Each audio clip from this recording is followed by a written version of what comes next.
Hello everybody and welcome back. I'm so sorry it's been such a long time since I last filmed a video.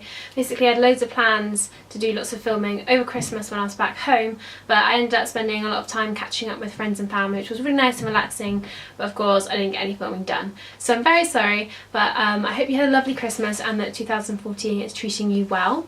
And I thought I'd kickstart the year with a kind of like a beginner's guide to makeup, like an overview and just sort of how to get started into makeup if you're a bit confused about all the products that are out there, not quite sure where to start, or if you just want a refresher of, you know, what things you could use your makeup routine. So this is the first video. I'm just going to do an overview of how to kind of get started with makeup, and then if you want any more videos to go into more detail, like if you want how to do like a basic eye look, or you know, dummy's guide to foundation, like you're not sure how to pick the right colour or which formula, that kind of stuff, or lips, anything you want, then let me know in the comment section below, or you can tweet me and all that other good stuff, and all my details will be in the description box. So let's get started. So I'm going to start off with face makeup because that's where I begin, and if you're new to makeup and you haven't really tried much before, you might just want to try a concealer rather than going for a full-on foundation. This is my favourite at the minute. This is the Collection 2001, and all you need to do is to dot this on any imperfections or darkness under your eyes, and then you can just blend it out with the heat of your finger. I like to use my ring finger here and just kind of dot it and pat it out just to blend it all in, and that could be plenty of coverage if you have quite good skin, or just on an everyday basis you just want something to cover up a few blemishes or anything like that. If you want a little bit more coverage, then what I would suggest you try is something like a BB cream, like this one by Dr. Jart. I really like this one, or maybe a tinted moisturiser. This will just add a bit of colour and even out your whole face rather than just little sections of it. And again, you don't need a brush or anything like that. You can just use the heat of your fingers and just rub it in and blend it out towards the edges of your face. And just make sure that you blend a little bit down your neck as well, just so that you blend seamlessly and don't look like you have your head attached to a different body or anything like that. If you want a little bit more coverage, again, maybe you're going out for a night, something like that, or your skin's having quite a bad day like mine sometimes does, then you might want to try a full-blown foundation. And a couple that I really like is the Bourjois Healthy Mix foundation and the Mercier Silk Cream foundation. So just apply them the same as you would a BB cream or a moisturiser, but they'll just be a little bit more pigmented, so you get a little bit more coverage. Then what you want to do is to set your foundation, because most foundations are liquid, and so throughout the day they can sort of wear, maybe you might get some creases in it, especially if you have oily skin, they might kind of start to slip off and fade away. So you want to do is to apply a powder over the top. And if you're stuck with where to go, I'd start with a translucent one. This is a translucent one here. Basically means it doesn't have any colour, so it's not going to add any more coverage or anything like that. It's just going to set it, so it can be kind of difficult to find a powder colour that matches your foundation. So I just stick with translucent, that's what I use. And they also come in a kind of like compact form like this one, or you can get a loose powder. I'd usually go for a compact one like this because you can take it on the go. A loose powder can be a bit of a mess and a bit of a faff if you've got, you know, all spilling all over the place. And some of them come with a little powder puff, which can be great to stick in your handbag, or you could use a sponge like this one, or I like to use just a big fluffy brush like this. And all you're going to do is to swirl the brush into the product and dust it over the face where you need it. I'd mainly do the T-zone, which is like across your forehead, down the nose to the chin, because this is where you get oily most. And if you feel you might need to set the rest of your face, you can dust a little bit over your cheeks and then under your eyes if you applied some concealer there. So that's just going to hold all your foundation in place and to keep it looking lovely all day. Moving on to cheeks, and blusher can come in a cream and a powder formula. Personally I prefer a powder formula just because it's a little bit easier to work with and easy to just dust over your cheeks.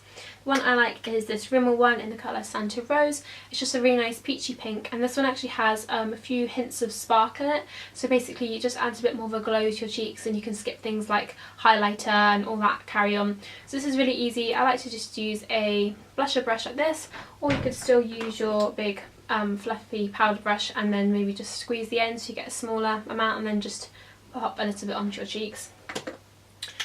If you want to go for more of a sun-kissed look, you might want to try some bronzer.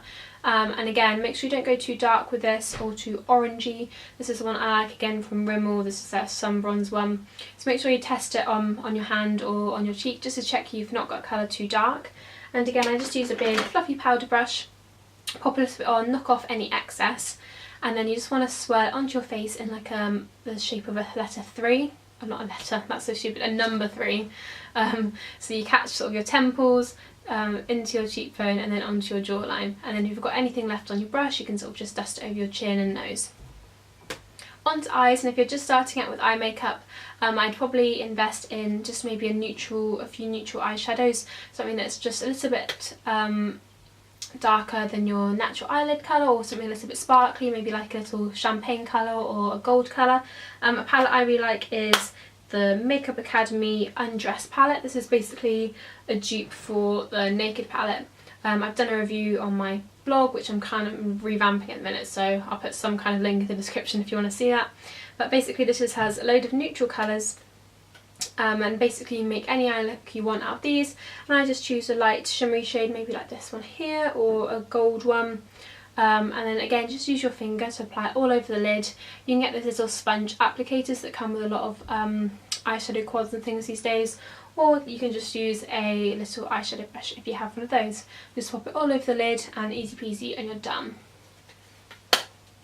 Now if you want to try for some eyeliner, again these come in lots of different formulations. You've got pencil eyeliners, gel eyeliners and liquid eyeliners.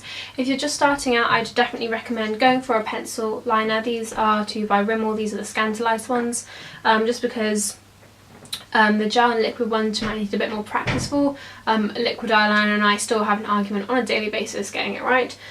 So I'd start off with a pencil one, and all you want to do is to pop the pencil onto your waterline, which is the lower bit by your lashes, the watery bit, and then shut your eyes and run it along, and that will just give you a bit of definition to your upper and lower lash line all in one go, nice and easy. If you want to see more on eyeliner, I've done a video on that which I will link below, so if you want to see that. But nothing too crazy, these just add a bit of definition. And if you want to just start out, I'd maybe try the brown. This is the colour bronze, rather than a black, for a bit of a softer look if you're just starting out. Onto mascara now, and these come in both a waterproof and a non-waterproof formulation.